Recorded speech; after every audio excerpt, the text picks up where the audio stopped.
এ বাংতেছে। देखो भैया कैसे गिरा इसका का बहुत दिन तुम भी भैया देखो तो कैसे गिरा ফাউন্ডেশনের জন্য মাটি কাটতেছেন আর পাশের বাড়ি বা দেয়াল ধসে যাওয়ার ভয়ে আছেন? হ্যাঁ, আজ আমরা দেখাবো একদম বাস্তব সাইটে কিভাবে শোরিং করে নিরাপদ ফাউন্ডেশন তৈরি করতে হয়। আসসালামু আলাইকুম, আমি ইঞ্জিনিয়ার আরিফ। আজ আপনাদের নিয়ে এসেছি আমাদের চলমান একটি প্রজেক্টে। আমার স্ক্রিনে যে কাজটি চলমান দেখছেন, ইঞ্জিনিয়ারিং ভাষায় এই কাজটির নাম হচ্ছে শোরিং কাজ। শোরিং হলো মূলত কোনো অবকাঠামো নির্মাণের ক্ষেত্রে অথবা পুকুর বা বড় গর্ত খননের সময় আশেপাশের মাটি, দেওয়াল বা কাঠামোকে ভাঙ্গা বা ধস থেকে রক্ষা করার জন্য অস্থায়ীভাবে যে প্রোটেকশন ব্যবহার করা হয় সেটাই হচ্ছে শোরিং। আমরা এখন যে জায়গায় দাঁড়িয়ে আছি এটি আমাদের ডিজাইন করা একটি G+5 অর্থাৎ 6 তলা ভবন নির্মাণের সাইট। এই ভবনের ফাউন্ডেশনের জন্য পুরো এলাকা থেকে প্রায় 8 ফিট মাটি তুলে ফেলতে হবে। এই কারণে আশেপাশের বাউন্ডারি ও পাশের কাঠামোকে নিরাপদ রাখার জন্য আমরা এখানে শোরিং কাজ করাচ্ছি। আপনারা যারা এ ধরনের গভীর ফাউন্ডেশনের কাজ করবেন তারা অবশ্যই ঝুঁকি এড়াতে আগে শোরিং কাজ করিয়ে নেবেন। শোরিং কাজ বিভিন্নভাবে করা যায়। সাধারণত ছোটোখাটো কাজ এবং কম ঝুঁকি হলে গাছের বল্লি ড্রাইভ ব্যবহার করা যায়। ঝুঁকি মাঝারি হলে সিট ফাইল ব্যবহার করা যায়।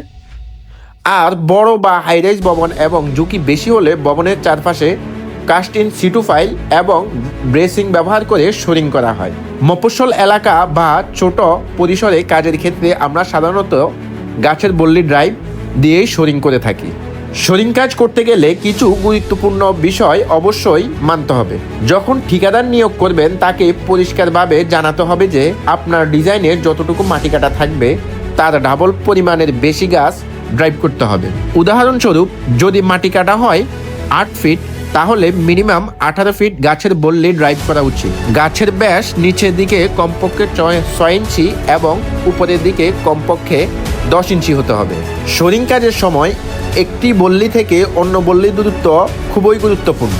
সাধারণত বল্লিগুলো গায়ে গায়ে লাগানো বা সর্বোচ্চ 2 থেকে 3 ইঞ্চির বেশি গ্যাপ না রেখে ড্রাইভ করা উচিত।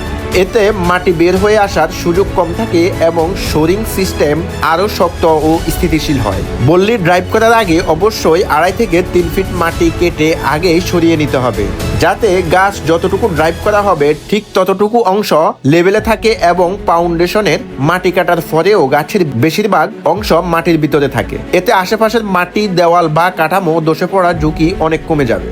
অনেকেই পানির প্রেসার দিয়ে আগেই হোল করে তারপর বল্লি ড্রাইভ করেন, যা মোটেও উচিত নয়।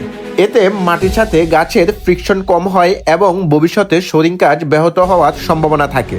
শোরিং করার সময় পুরো ফাইলটি হ্যামারিং করে ফিটিয়ে মাটির ভিতরে ঢোকানোই সবচেয়ে নিরাপদ পদ্ধতি। এছাড়াও শোরিং কাজ শুরুর আগে সাইট ভালোভাবে ইন্সপেকশন করা জরুরি। মাটির ধরন বুঝে কাজ করতে হবে এবং কাজ চলাকালীন ওয়ার্কারদের নিরাপত্তা নিশ্চিত করতে হবে। ভারী বৃষ্টি বা পানির চাপ থাকলে নিয়মিত শোরিং চেক করা উচিত যেন কোনো দুর্বলতা তৈরি না হয়। সঠিক নিয়মে শোরিং কাজ করা হলে ফাউন্ডেশনের কাজ অনেক বেশি নিরাপদ হয় এবং পাশের কাঠামো ঝুঁকিমুক্ত থাকে।